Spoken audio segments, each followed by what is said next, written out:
Welcome to Kenton's videos. Enjoy the video. In this video, I will show how to make a coleslaw. Start by shredding cabbage and carrots, then season lightly with salt to draw out excess moisture. While the veggies rest, whisk together dressing ingredients until smooth and taste for balance. Combine drained vegetables with dressing and chill briefly so flavors meld.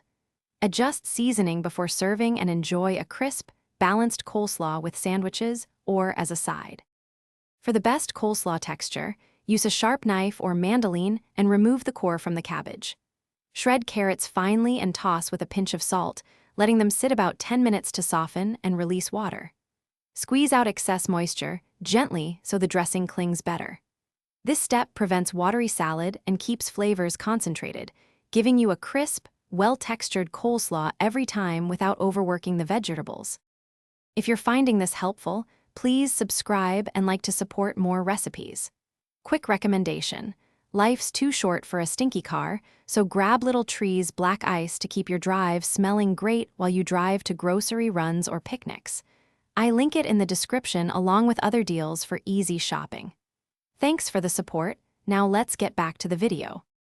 Whisk together mayonnaise, vinegar, sugar, and mustard to create a creamy tangy dressing that complements cabbage and carrots. Taste and tweak sweetness or acidity until the balance suits you, remembering the flavors will mellow after chilling. If you prefer lighter options, swap part of the mayo for Greek yogurt or sour cream. Once the dressing is balanced, fold it gently into the drained vegetables, coating evenly without crushing the shreds. Thanks for watching. Consider subscribing if we helped you.